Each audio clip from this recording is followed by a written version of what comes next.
Peace and quiet is a scarce resource and a much needed requirement in a dementia unit, especially for the newly admitted. There's just so much that they have to deal with, both with their inner dementia stress and the dementia unit itself, not being able to get out and being so confined. And so that's why they really do need a place of respite, a lovely bedroom, a sunny bedroom, hopefully, a comfortable place that they can sit in and at least, work through all the emotions that they're having to deal with. Because if the emotions can't be settled, if they can't get to an even emotional state or place, it can become really difficult long term.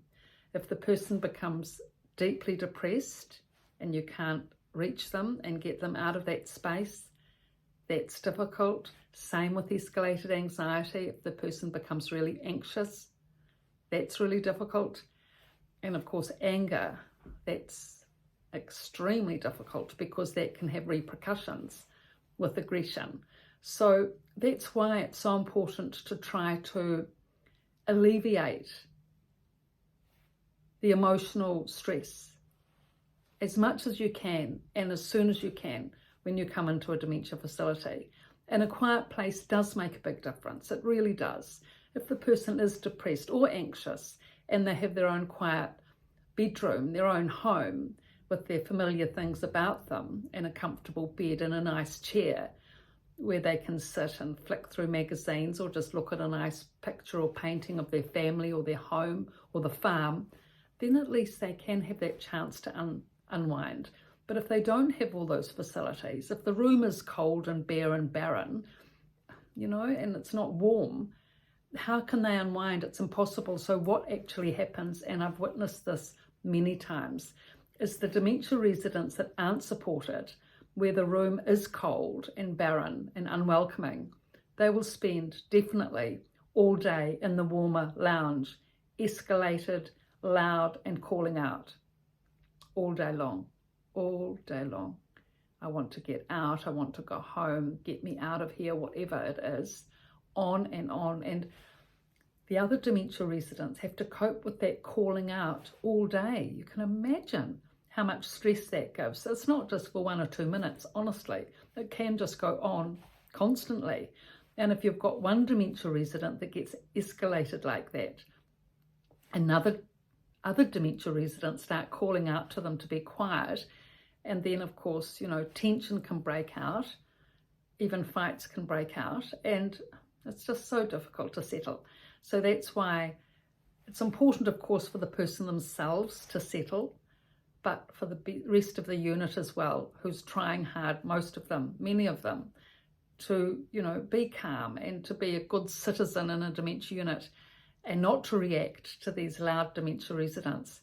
So whatever can be done to help people coming newly into dementia units to prevent them from escalating, the better. Because what actually happens is that if someone escalates, say, up into high anxiety and they're like calling out all day, that person won't be referred on to a higher level D6 dementia unit. It's only if there's actually aggression generally that the person will be passed on or referred on to a D6 unit, not for creating noise or disturbance in terms of noise, that the dementia residents just have to put up with and cope with. Of course, medication comes into the play with all of this too, and the doctors and medical staff do their very best with medication to lift people out of depression and to settle anxiety. But some dementia residents are pretty tough, made of tough stock, and somehow the medication doesn't seem to reach them quite the same as with other people. I've seen it on so many occasions. That expression, tough birds or tough old biddies, is true. They can be very strong, some of these stocky old dementia residents, and they have a really powerful voice. Can't believe how loud they can shout. And I don't know where they get the strength from all day to do that, but anyway, they do. And it's just part of the dementia unit environment. But that's why it's so important for there to be a quiet zone in these places for people, at least a quiet second lounge where the doors can be screened off for peace and quiet, or an actual nice room where they can sit in the sun and have some peace and quiet with their favourite, people around, their favourite idols around, like Mary and Jesus and the Queen, etc. Because if they don't get this chance amidst these escalated people, it's very difficult. And the thing is, in dementia units, there's a lot of emphasis on activities. Of course that's good. Of course that's good. Activities all day. All day. Press reading, exercise classes twice a day, happy hour, men's shed, word games, quizzes, special events, Christmas being a very big one. On it goes. Now, with activities in most dementia units in villages I've worked at, the Christmas tree, the decorations, the hats, the lotions, the potions, the artwork, the beads, you name it, take up whole rooms of space, if you can believe it, actual whole rooms. Like in one of the dementia facilities I worked at, there was one small room full of activities, mainly for Christmas, another really big cupboard, which was for make and create and men's shed, then another really big cupboard behind the nurse's station for jigsaw puzzles and cards and balloons, and then under the stairs as well for other exercise equipment.